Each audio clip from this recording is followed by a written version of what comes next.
congrats, Jessica and Eli on Death Boom. I thought this was just a fascinating documentary. And Jessica, I thought this was such a smart topic to cover because we all hear about the birth rate, and that topic is always in the discourse. But, maybe it's just because, it's not a nice thing to think about. We don't hear about the death rate and the issues that is gonna come with over time. So what made you want to cover this in such detail? Well, the history of this is that Eli and I wanted to do a documentary like this like 20 something years ago. We didn't get it done. And then, which we always say is probably a good thing that we didn't get it done when we were in our 20s. And but Eli reached out to me a few years ago and was like, "Oh, what about we try this again?" And when I heard about the death boom, I was like, oh, this is even more important now because where are the bodies going? What is happening with them after they go wherever they're going? Like, what is the repercussion after that? What are the repercussions after that happens? And we found that the environmental stuff was pretty shocking. And so we just felt like we needed to take care of this now because as much as we want our parents to stick around, They're on their way out. and not only them, right? So it's the death boom, but that it's also all of the other deaths that happen along. It's just not the boomers who are dying, right? It's the other deaths that happen every day as well. Yeah, this was such an eye-opening doc. And Eli, on top of producing this, you're also the narrator of this film. I hate hearing my own voice, but you're an actor as well as a director. Did you have any hang-ups about doing narration, or was it just a natural fit since, you're also on screen? No, I think I broke the ice on Finn. And, part of the hook when I go to people to invest in it is I say, I want to make a film that's going to, obviously there's, huge environmental repercussions of everything that's happening in the death industry. But I want this, if you can get the horror fans to see it, I thought, then you can break out beyond. I feel like we made a documentary that's for everybody because it is one of the rare subjects that affects 100% of the population.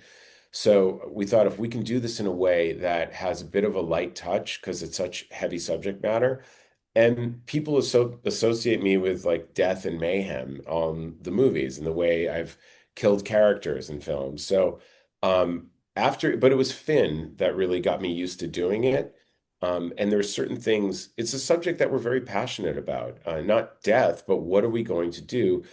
That the idea that we recycle everything, but we're not allowed to recycle our bodies, that we have choice and domain over our bodies in every way. My body, my choice, except when you die. Then you're forced into a system that pumps you full of poison. Or if you're burned, it uses the same amount of gasoline to drive your car from California to Cleveland. And all of that poison goes right up in the air, right into the air, right into the clouds, right into everybody's breathing you in, you're commingling your ashes, and there's even if you want to do water cremation, which is 100% zero emissions and complete and doesn't commingle your ashes, you're not allowed to do it. It's illegal because they say, well, you can't dump the water. Yet all of the blood that goes right and all the chemicals pumped through your body in an embalming goes right into the drain with zero filtration, right into the oceans. It's wild. So even if you wanted to do human composting, natural organic reduction, you can only do it in 12 states. And we wanted to understand why is that? How come we are told that you have to do the system which can charge you anywhere from 50 to 100,000 to $250,000 per funeral? So you're bankrupting your family. So like what are you leaving behind? Poison, chemicals, and your family in debt. And with 76 million people coming up and dying, they're licking their chops that a $20 billion boom is going to happen in their industry. And we're saying that, what is blocking it? Who are the politicians that are in the pocket of the funeral industry? And why does the Catholic Church want us to buy into the system when it's so clear that our bodies are designed by God to break down naturally into the soil? So what is it? What is going on here and why are we not allowed to talk about it? So that was the idea was we didn't want to ruin anyone's, livelihoods. I think that the federal government should come in and help every single funeral home dispose of the chemicals properly, that if it costs a mom and pop funeral home $700,000 to buy an air scrubber, the state should pay for it. Like we're all breathing in that air. If you want to get water cremation done, to buy one of those machines for 300 or $400,000, there should be ways that the government pays for that to help them. So, because it's clear in talking to the funeral directors, they want these methods as well. But in New York State, you can't do a water cremation. It's illegal. So that to us is what's crazy is the method that is legal is so toxic, costs $100,000, poisons everybody, and there's no other way. It's so there's really something wrong here. And I think Jessica did a brilliant job with the film of kind of we wanted to introduce these methods, but also, she did it really brilliantly with a very light touch so that the film is actually an enjoyable watch. Yeah, it is actually enjoyable. And I like the light touch as well. And Eli just covered so much of what's wrong with the business of death. And Jessica, I was wondering what surprised you the most while just documenting all of this, because I never realized that, this was such a capitalist hellscape like everything else. Like it makes total sense that like this would be as primed for, taking advantage of grieving ones, and because everybody dies. So like it makes total sense. But what surprised you while doing this process of the documentary? Well, I think besides the fact of the filtration systems and that embalming stuff, like when they're doing the embalming, everything just goes right where it goes when you flush a toilet or turn on a faucet or take a shower. Besides all of those things, I also want to make a clear distinction between the corporate funeral homes and the smaller family-run funeral homes and independent funeral homes, which was also my surprise too. So my family and we were very taken advantage of. I remember when my grandmother died from an SCI company, funeral home. We're in the planning room and they're telling my brother, who's in his 20s, like, well, the bugs are going to get in the casket, and so this will protect. It's the nastiest thing in the world. So that is a fact. That is what happened to my family. But this is the few. I just want to really fast just make sure that it's very clear that these independent family-run funeral homes, these funeral directors are really not out to take advantage of anyone. They have a business to run, just like we get paid for our jobs. They should be paid for their very difficult job. They're very loving. I saw them be nothing but respectful to all of the decedents that came into their care, cared for them immensely. Even OMS, which we cover the mortuary service, they obviously have a huge influx of bodies coming through there because they handle a lot of bodies for funeral homes.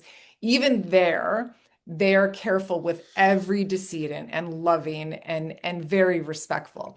Anyway, that being said, I think the shocking thing for me was that these methods again are being blocked. Like it doesn't make any sense. We had a team of researchers working on this relentlessly, updating us constantly on everything. And there is no actual reason other than greed and ego, I think, on behalf of whether it's the Catholic Church or politicians. And these are not the Catholic. I'm Catholic. Okay, so I'm a Christian part Lebanese woman. Like I believe me, I am not out to hate on the church, but the core, it's always like the institutionalized part of the Catholic Church.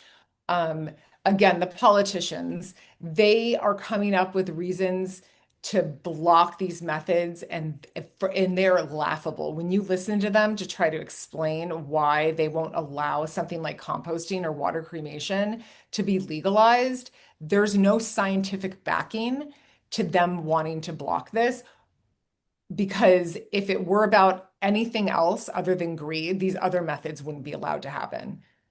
Yeah, So, I think what shocked me, because you guys wonderfully go through all the different methods, and everything had like a major con, be it pollution, cost. Like there was always these huge asterisks to them, and you get the water and you're like, well, I had never even heard of that, the water cremation. And then I'm like, okay, so what's going to be the catch? And it's it's illegal almost everywhere, and they're blocking it. And like just seeing The they're water is saying, 99.9% pure. You could water your garden with it. They go, nope, you're not allowed. And then you talk to the sanitation department. They go, they wouldn't talk to us. They wouldn't give us an answer.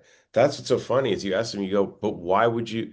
It's like the Society of Bishops in Texas when they're presented with the argument, everyone passes it, and then suddenly it's nope. And they go, why? And they go, yep, you're flushing grandma down the drain. There are these phrases that they have. And Hmm. they go, but you're poisoning them directly but the embalming, but what is Yeah. cremation? It's horrible. There's Yes, no it's ugly. it's Getting rid of a body it's not going to be pretty. Like like it is. It's all going to be gross. It's all whatever it is. But it's, one is there are some that are gross and environmentally harmful and also harmful to the funeral directors and morticians who are doing They're getting the myeloid embalmings. leukemia. They have no sense of smell, and they absorb our grief. I mean, they're the first line of defense to absorb. Think of the worst moment of your life. It all gets dumped on that one person, and then, they have to do that with everyone's worst moment. I mean, there's a lot of depression issues. It's a very, very difficult job, and they're Yeah. loving people, but it is crazy that, the government that these things that it's being blocked. They say, no, you can't dump the water. In Orange County, California, you cannot do water cremation because you're not allowed to dump the water. In New York City, the people that run the funeral homes want to offer it. They want to do it on themselves.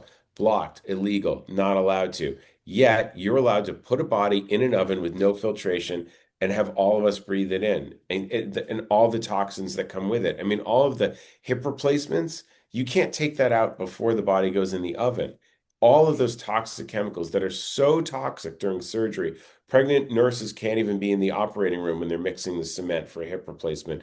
That just goes right into the air. We're all breathing it. Well, Orange County does allow for water cremation now, but it was it was so difficult, and they continue to face hurdles. Every once in a while they'll be But like, for "Well, now you animals, can't they do wouldn't do it." it for people. Is that Um, what it is? Or maybe there's one of the sanitation department that wouldn't. I know yeah, Orange County can do it for pets, but they weren't. It was tough. It's crazy. yeah, It's a yeah, big business, but there's also huge money in green. If somebody wanted to, there are people that are being entrepreneurial. You look at Earth, you look oh, at Return Home. There's huge booming business in that industry, but yeah. it's got to be us saying we want it legalized. The right. people need to talk about it. You need if for this to get changed, people have to know that it's okay to talk about this.